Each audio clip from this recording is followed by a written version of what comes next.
गौरी खिड़की के पास खड़ी थी। उसकी आंखें डूबते हुए सूरज का पता लगा रही थी, जो क्षितिज के नीचे डूब रहा था, जिससे आसमान नारंगी और गुलाबी रंग में रंग रहा था। घर का सन्नाटा दमघोंटू था, जो केवल उसके पैरों के नीचे लकड़ी के फर्शबोर्ड की कभी कभार होने वाली चरमराहट से टूटता था। उनके पति विक्रम अपने परिवार के लिए बेहतर जीवन का वादा करते हुए 6 महीने पहले ऑस्ट्रेलिया चले गए थे। लेकिन गौरी को क्या पता था कि उनके जाने से उनके सबसे बुरे दिनों की शुरुआत होगी। विक्रम के चले जाने के बाद गौरी ने खुद को विशाल घर में अकेला पाया। उसके सास ससुर उसके साथ रहने आ गए। सबसे पहले उसने उनकी आने का स्वागत किया था, यह उम्मीद करते हुए कि इससे वह अकेलापन कम हो जाएगा जो उसे दिन रात सता रहा था। लेकिन जल्द ही उसे एहसास हुआ कि उनकी उपस्थिति केवल दुख लाती है। उसके ससुराल वालों की मुस्कुराहट उपहास में बदल गई। उनके कोमल शब्दों की जगह कठोर मांगों ने ले ली। उन्हें उम्मीद थी कि वह विक्रम की अनुपस्थिति से पैदा हुए खालीपन को न केवल भावनात्मक रूप से बल्कि आर्थिक रूप से भी भर देगी। वे चाहते थे कि गौरी अपने माँ बाप से पैसे लेकर आए। दिन हफ्तों में बदल गए और मांगे तेज और अधिक आग्रहपूर्ण हो गईं। गौरी को ऐसा महसूस हुआ जैसे वह रस्सी पर बंधी कठपुतली है और अपने सास ससुर की धुन पर नाच रही है। उसे बार बार अपने माता पिता के घर जाने के लिए मजबूर किया जाता था। हर बार वह खाली जेब और भारी मन के साथ लौटती थी। एक दुर्भाग्यपूर्ण शाम, जब वह मंद रोशनी वाली रसोई में रात का खाना तैयार कर रही थी, गौरी की दुनिया उसके चारों ओर ढह गई। अपने विचारों में खोई हुई वह बिना सोचे समझे उबलते पानी की केतली की ओर बढ़ी। इससे पहले कि वह प्रतिक्रिया कर पाती, उसका हाथ उबलते पानी में डूब गया। दर्द असहनीय था, जो पिघले हुए लावा की तरह उसके शरीर को चीर रहा था। अपने जले हुए हाथ को पकड़कर उसकी आंखों में आंसू आ गए। यह पीड़ा उस पीड़ा की क्रूर याद दिलाती थी जो उसकी वास्तविकता बन गई थी। जैसे ही वह दर्द और निराशा से कांपते हुए रसोई के फर्श पर बैठी, गौरी को एहसास हुआ कि उसकी यात्रा अभी शुरू हुई थी। आगे का रास्ता कठिनाइयों और मुश्किल परिस्थितियों से भरा था, जिसका कोई अंत नहीं दिख रहा था। लेकिन उसके भीतर कहीं गहराई में आशा की एक झलक बाकी थी, एक छोटी सी लौ जो बुझने का नाम नहीं ले रही थी। क्योंकि गौरी जानती थी कि उसके सबसे बुरे वक्त में भी उसे दृढ़ रहने की ताकत मिलेगी। दिन हफ्तों में और हफ्ते महीनों में बदल गए। हर बीतता पल विपरीत परिस्थितियों में गौरी के लचीलेपन का प्रमाण है। अपने ससुराल वालों के लगातार बढ़ रहे अत्याचार और पैसे की लगातार बढ़ती मांग के बावजूद उसने निराशा के सामने झुकने करने से इनकार कर दिया।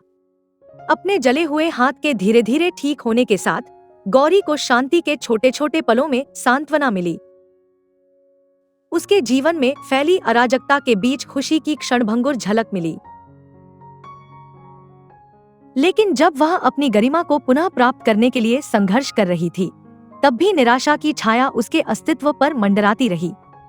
उसके ससुराल वालों की क्रूरता की कोई सीमा नहीं थी। उनके शब्द खंजर की तरह उसके दिल पर निशाना साधते थे। फिर भी गौरी दृढ़ रही। उसकी आत्मा उन परीक्षाओं से भी टूटी नहीं जो उसे आत्महत्या करने की ओर इशारा कर रही थी।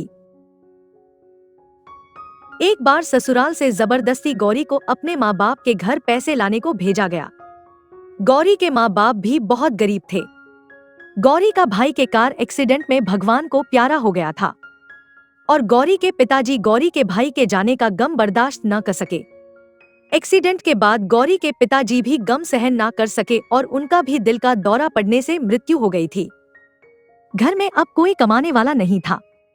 गौरी की माँ मुश्किल से अपना गुजर बसर कर रही थी। गौरी जब अपने माँ के घर पहुंची तो उसने देखा कि घर में माँ भूखे पेट बिस्तर पर लेटी हुई थी। घर में एक पानी के गद्दे के सिवा खाने को कुछ नहीं था। ऐसे में गौरी अपनी तकलीफ माँ को कैसे बताती कि उसके ससुराल वालों ने उसे पैसे लेने भेजा है। बेटी का उदास चेहरा देखकर माँ ने गौरी से उसकी तकलीफ के बारे में बताने को कहा। गौरी ने कुछ ना बताया, लेकिन माँ गौरी के लालची ससुराल वालों को जानती थी। गौरी माँ से मिलकर अपने ससुराल वापस चली गई, लेकिन खाली हाथ गौरी को देखकर सास ने उससे घर के अंदर नहीं आने दिया।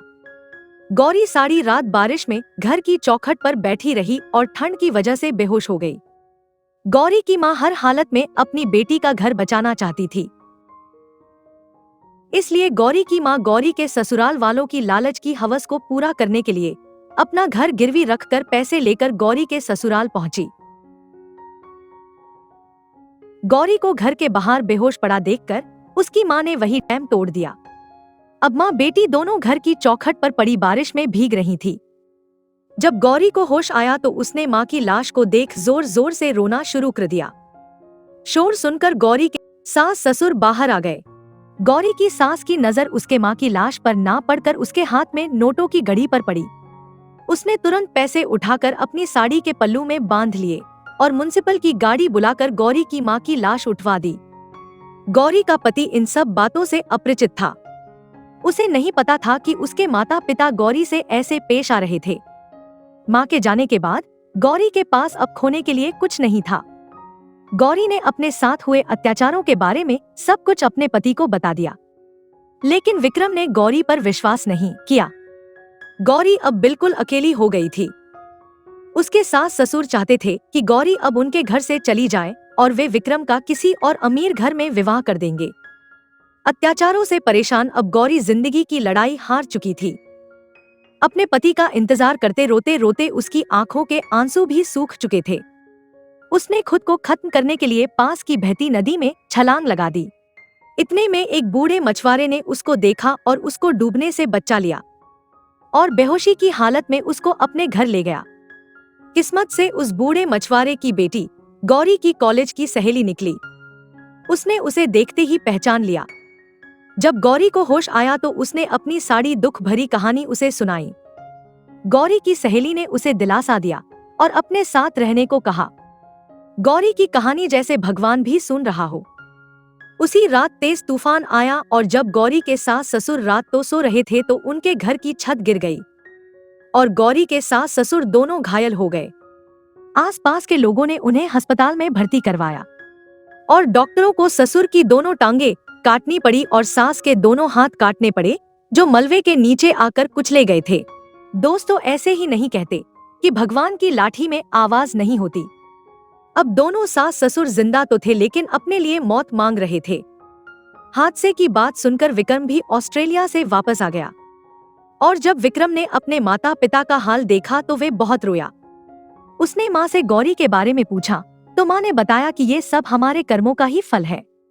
हमने गौरी पर जो जुल्म किए थे भगवान ने हमें उसी की सजा दी है। ये सुनकर विक्रम बहुत परेशान हुआ और गौरी की बातों पर यकीन न करने का अफसोस करने लगा। उसने उसे बहुत तलाश किया। जब विक्रम एक दिन मंदिर में गया तो अचानक उसे वहां गौरी मिल गई। विक्रम गौरी को देखते ही उसके पैरों पर गिर गया और उस पर यकीन न करने के लिए माफी मांगी और उसे अपने साथ घर ले गया। जब गौरी ने घर जाकर अपने सास ससुर की हालत देखी तो उसे बहुत दुख हुआ। गौरी से माफी मांगने के इंतजार में उसके सास ससुर अपनी जिंदगी की घड़ियां गिन रहे थे। गौरी को देखते ही दोनों ने गौरी से माफी मांगी और अगले ही क्षण ही दोनों ने अपने प्राण त्याग दिए। ये देख विक्रम और गौरी रोने लगे। दोनों का अंतिम संस्कार करने के बाद विक्रम गौरी को अपने साथ ऑस्ट्रेलिया ले गया। विक्रम के माता पिता को लालच ले डूबा। दोस्तों, इंसान को लालच नहीं करना चाहिए और इंसान को इंसान समझना चाहिए। दोस्तों, आपको हमारी ये कहानी कैसी लगी? कमेंट करके हमें जरूर बताएं और ऐसी और रोचक कहानियों के वीडियो देखने के लिए चैनल को सब्सक्राइब करें।